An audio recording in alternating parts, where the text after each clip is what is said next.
आज जानेंगे एक भारत की प्राइवेट एरोस्पेस कंपनी के बारे में जो लगाएगी इसरो में क्रायोजेनिक इंजन। उसके बाद जानेंगे चंद्रमा के अंदर वैज्ञानिकों को क्या अजीब मिला और आखिर में जानेंगे शनि ग्रह की रिंग्स कहाँ गायब हो रही है। तो वीडियो में मेरे साथ अंत तक जरूर बने रहे और इस चैनल को सब्सक्राइब करना और बेल आइकन दबाना ना भूलिए। दरअसल भारत की एक स्पेस स्टार्टअप कंपनी जिसका नाम है स्काईरूट एरोस्पेस, उसने इसरो के साथ एक कॉन्ट्रैक्ट किया है और इस कंपनी को भारत का स्पेस एक्स भी कहा जा रहा है। ये कंपनी दुनिया की कुछ चुनिंदा एरोस्पेस कंपनीज में शुमार हुई है जिन्होंने खुद का फुल्ली क्रायोजेनिक इंजन बनाया है। ये एक 3.5 किलो न्यूटन का क्रायोजेनिक इंजन है जिसका नाम रखा है डॉक्टर सतीश धवन के नाम पे। ये जो धवन 2 इंजन है ये विक्रम 2 नामक लैंडर में अपर स्टेज में लगाने के लिए बनाया गया है। स्काईरूट एरोस्पेस ने इस इंजन का एक लॉन्ग ड्यूरेशन इंडोरेंस टेस्ट किया है जो सक्सेसफुल रहा है। इस इंजन को बनाने के लिए एरोस्पेस कंपनी ने 3D प्रिंटिंग और ग्रीन प्रोपेलेंट जैसे कटिंग एज टेक्नोलॉजीज का इस्तेमाल किया है। आपको ये बताता चलूं कि क्रायोजेनिक इंजन में लिक्विड ऑक्सीजन और लिक्विड हाइड्रोजन यूं तो प्रोपेलेंट्स के तौर पर इस्तेमाल किए जाते हैं। इसमें लिक्विड ऑक्सीजन का तापमान होता है -183 डिग्री सेल्सियस और लिक्विड हाइड्रोजन का तापमान होता है -253 डिग्री सेल्सियस। लेकिन स्काईरूट एरोस्पेस ने धवन 2 इंजन में इस्तेमाल किया है लिक्विड नेचुरल गैस और लिक्विड ऑक्सीजन। जैसा कि हमें पता है लिक्विड नेचुरल गैस में यानी एलएनजी में होता है 90% मीथेन और लिक्विड ऑक्सीजन एक इको फ्रेंडली ग्रीन फ्यूल के तौर पर मशहूर है।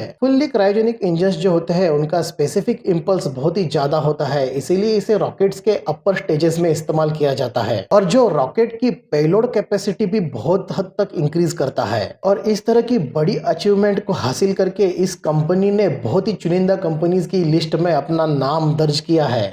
दूसरी ओर वैज्ञानिकों ने यह ढूंढ के निकाला है कि चंद्रमा की सतह के नीचे क्या है। जैसा कि हम जानते हैं धरती की सतह के नीचे होता है मेंटल और होता है इनर कोर, जिसमें मेंटल का टेम्परेचर 1000 डिग्री सेल्सियस के ऊपर होता है और इनर कोर का तापमान होता है 5200 डिग्री सेल्सियस। हमारी सूर्यमाला के शुरुआती दिनों में बड़े बड़े धूल और गैस के बादल इकट्ठा आके ग्रहों का निर्माण हुआ। तब बहुत सारे ऐसे ग्रह थे जो अपने ऑर्बिट में सेट होने के लिए घूम रहे थे।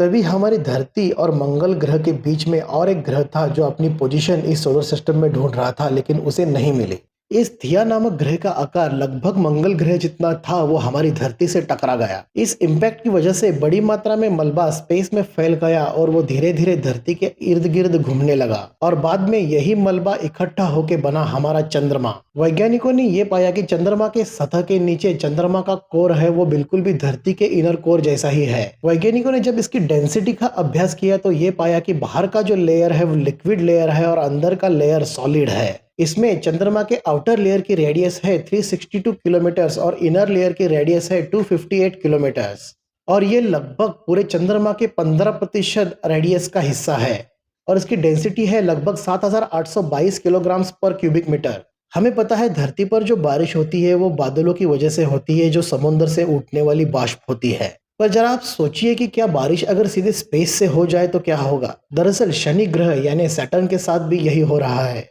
सैटर्न की जो रिंग्स है वो धूल और पानी के कणों से बनी हुई है, लेकिन धीरे धीरे ये रिंग्स डिसअपियर हो रही है। 1980 के दशक में जब वैज्ञानिकों ने सैटर्न का पहली बार स्टडी किया था तो उन्होंने पाया था कि उसकी रिंग्स बहुत ही डेंस है। लेकिन हमें अचंभा तब हुआ जब हमारे कैसिनी स्पेसक्राफ्ट ने हमें दिखाया कि सैटर्न की सतह पर तो बारिश हो रही है और ये बारिश बिल्कुल भी ऐसी वैसी नहीं है, बल्कि एक सेकंड में 2800 किलोग्राम तक की बर्फ सैटर्न के सतह पर गिर रही है।